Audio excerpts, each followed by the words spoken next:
नमस्कार दोस्तों, Sharma dairy farm और मैं आपका भाई अनिल शर्मा। आज फिर वही पशुपालक को लेकर आप लोगों के बीच में फिर से हाजिर हैं। आज चर्चा करेंगे दोस्तों, जो बाजार से केमिकल्स या आपकी जेल या मिनरल मिक्सचर, कैल्शियम पशु को दें या ना दें, तो इस विषय में चर्चा करेंगे। और मैं देखो खुद करता हूँ, उसके बारे में बता सकता हूँ।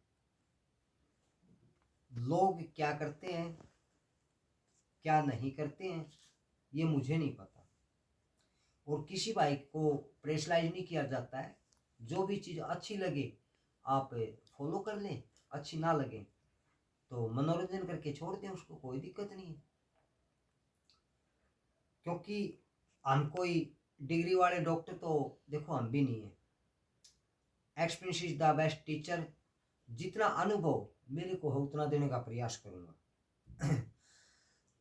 तो सभी साथी वीडियो को लाइक करें, कमेंट करें, और अगर आपको वीडियो अच्छी लगे तो जितने भी आपके सर्कल में डेयरी फार्म का व्यवसाय से जो जुड़े हुए भाई हैं उन तक इस वीडियो को जरूर पहुंचाएं।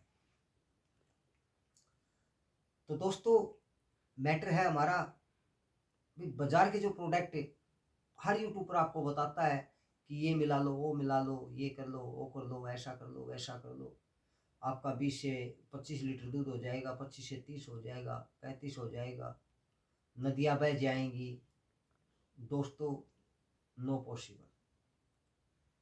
और आप लोगों ने काफ़ी कुछ करके देखा भी होगा, ऐसा पॉसिबल नहीं है। अगर आपने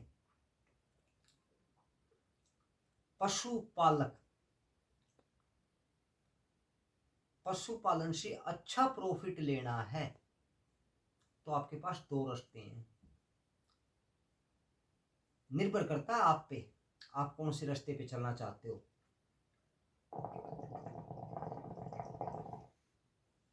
ठंड बहुत ज़्यादा हो रही है दोस्तों, बिस्तरों में बैठे हैं आराम से, फिर भी माँ चलो भाइयों के लिए जितना किया जा उतना प्रयास करेंगे।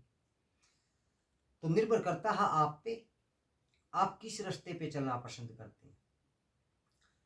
पहला रास्ता है आप ब्रीड पे काम करिए। दूसरा रास्ता है आप दूध बेच के अच्छा पैसा, अच्छा मुनाफा कमाइए। अब कई साथी ऐसा भी सोचेंगे कि ब्रीड पे हम कैसे काम करें, हमारे पास अच्छी क्वालिटी के पशुधन है ही नहीं। तो दोस्तों, अगर हमारे पास अच्छी क्वालिटी के पशुधन है तो हमें फिर ब्रीड पे काम करने की जरूरत ही नहीं है, ऑलरेडी हमारे पास ब्रीड। ब्रीड पे काम करने का मतलब होता है कि हम अच्छी क्वालिटी का पशुधन अपने फार्म पर तैयार करें। तो उसके बारे में भी मैं आपको बताऊंगा कि कैसे अच्छी क्वालिटी का पशुधन हम तैयार कर सकते हैं। और दूसरा, जो हमारा दूध बेच के अच्छा पैसा कैसे कमा सकते हैं। अगर दोस्तों आपका जो मकसद है वो दूध बेचने का है तो मैं पहले दूध वाली लाइन पे चलूंगा, फिर ब्रीड वाली पे आऊंगा। अगर ये दूध बेचकर अच्छा पैसा कमाना चाहते हैं, अच्छी अर्निंग करना चाहते हैं, तो सबसे पहले फोकस दो, जो भी आप पशुधन खरीद के लेके आते हो तो 14+ का ही पशुधन लेके आए। भले ही ब्यात में 2 बार ज्यादा बच्चा दे रखा, उसने कोई दिक्कत नहीं है। भले ही उसका सींग टूटा हुआ हो, पूंजड़ छोटा हो, लेवटी एडर जो जिसको हम बोलते हैं वो काना हो, यानी लेवटी में कान हो, एक तरफ झुकाव हो लेवटी में, कोई दिक्कत नहीं। लेकिन जो थनों की चुवाई है पावशा है ओके होना चाहिए, और अच्छे दूध वाला पशुधन खरीदें। ऐसी अवस्था में आपको 2 पैसे सस्ता भी मिलेगा, और आपका मकसद दूध बेचना है तो प्रॉफिटेबल भी रहेगा। क्योंकि छोटे सींग, गोल सींग, कद काठी लंबी ज्यादा है, ये है वो है, पूंछ पूंछ है उसकी वो छोटी है, लेवटी है, कानी नहीं होनी चाहिए, एक तरफ नहीं झुकी हुई होनी चाहिए। इस तरह से अगर जब पशुधन लेके आओगे तो उसको पैसा बहुत ज्यादा लगेगा और दूध की मात्रा उसकी कम रहेगी। अच्छी क्वालिटी की अगर जब भैंस आप 10 किलो 12 किलो दूध वाली भी लेते हो तो आपकी 1.5 लाख के लगभग भैंस मिलेगी। और किसी का सींग टूटा हुआ है, किसी का पुंजड़ छोटा है, किसी की लेवटी एक टाइप साइड झुकी हुई है, इस टाइप की अगर आप भैंस लेंगे तो आपको 15-16 लीटर वाली भी 80-85-90 तक आराम से आसानी से मिल जाएगी। तो देखो, 2 भैंसों की पूंजी है जो है, पैसा है, दो भैंसों का आप इन्वेस्ट करें, उसकी बजाय आपकी 3 भैंस आ जाएंगी, और वे 2 भैंस आपका 24 से 25 लीटर दूध देंगी। वह 3 भैंस अगर आपकी बात की जाए तो लगभग 45 से 50 लीटर तक दूध देंगी। तो दूध का उत्पादन आपका ज्यादा होया, कॉस्ट आपकी कम हुई। ठीक है, उसके बाद बारी आती है कि भाई हम पशु को क्या खिलाएं। सही बात है, क्योंकि मैंने पहले बोला, देखो बाजार के जो आइटम होते हैं, वो जो व्यापारी लोग होते हैं, जो नाम के ऊपर वर्क करते हैं, कंपटीशन लड़ते हैं, वो लोग बाजार के आइटम खिलाते हैं। क्योंकि उनका मकसद होता है भी मेले के अंदर 2 दिन 3 दिन, 1 दिन, 3 टाइम, 2 टाइम, 4 टाइम दूध तुलवाना होता है। उसके बाद वो कितना दे कितना ना दे उनको कोई दिक्कत नहीं, कोई परवाह नहीं है, क्योंकि वो पूरे साल की जो इनकम वो मेले में से लेके आ जाते हैं, विन होती है। तो लेकिन हमने तो डेली दूध सेल करना है ना, डेली दूध बेचना है। अब उस अवस्था में वो क्या होता है कि वो पहले है ना पशु का दूध निकाल के दूध भी पशु को ही पिला देते हैं, जेल भी पशु को पिला देते हैं, कैल्शियम भी काफी मात्रा में दे देते हैं, और भी काफी सारे आइटम वगैरह खिला देते हैं, जिससे वो जबरदस्त एकदम दूध बढ़ा देगा। लेकिन वो 2 दिन 4 दिन बाद में वापिस आ जाएगा, और जितना दूध बढ़ाएगा उतने का खा जाएगा, और हमारा मकसद है दूध को बेचना, तो हम बेनिफिट नहीं कर पाएंगे। तो इसलिए अगर जे आपका मकसद दूध बेचकर पैसा कमाना है तो दोस्तों आपने इन चीजों से बचना होगा। सिंपल फीड, ओरिजिनल फीड आप अपनी खुद तैयार करें, उसमें थोड़ा थोड़ा थोड़ा थोड़ा प्रयास करो हर दाना ऐड कराया जाए। जो दाना कॉस्टली है उसको थोड़ा कम मात्रा में कर दें, जो दाना सस्ता है, एरिया वाइज अलग अलग होता है, जहाँ पे मक्का की पैदावार होती है वहाँ पे मक्का सस्ती होती है, सोयाबीन की पैदावार होती है वहाँ पे सोयाबीन सस्ती होती है, गेहूं की पैदावार होती है वहाँ पे गेहूं सस्ता होता है, ज्वार की पैदावार होती है वहाँ पे ज्वार सस्ता, और बाजरे की पैदावार होती है वहाँ पे बाजरा सस्ता। तो जोन सा भी अनाज आपको कम पैसे में मिलता है, सस्ता मिलता है भाव में, उसको थोड़ा ज़्यादा मात्रा में ऐड कर लें, और जोन सा अनाज आपको महंगा मिलता है उसको थोड़ा कम मात्रा में ऐड कर लें, और हर दाना मिक्स करके आप अपने घर पे उसका दलिया तैयार करें। मीठा सोडा जरूर ऐड कर लें उसमें, क्योंकि मीठा सोडा आपके पशु की पाचन शक्ति है, पाचन क्रिया है, उसको मजबूत करता है, उसको भूख लगती है, उसका खाया पिया वो हजम होता है, एडजस्ट करता है।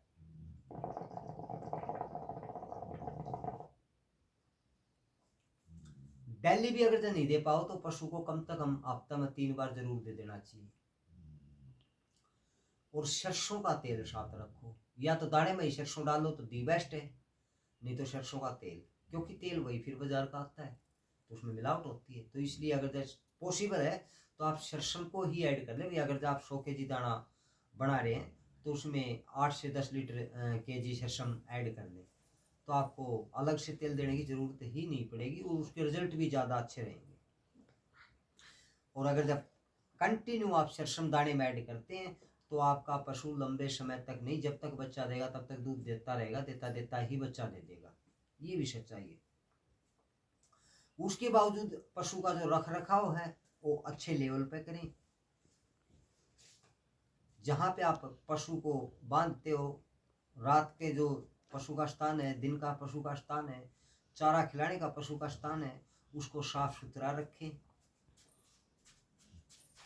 पशु को साफ सुथरा रखें। उसको भाई ज़्यादा ठंड है, आजकल ठंड का मौसम है, तो भी 2 दिन में 3 दिन में ज़रूर ताज़ा पानी अगर जो आपके पास हैंडपम्प का तो उससे, या थोड़ा फिर निवा यानी गर्म पानी करके थोड़ा उससे नहाओ, कपड़े से साफ कर दो उसको। भाई ठंड का टाइम है ताकि आपके पशु को ठंड ना लगे। उसके बाद थान को, जो पशु का स्थान होता है रहने का, बांधने का, उसको भी साफ सुथरा रखो। उससे आपके जो पशु हैं उसका चिचड़ जो कलीले हैं वो नहीं लगेंगे, उससे भी आपका पशु है वो निश्चित रहेगा।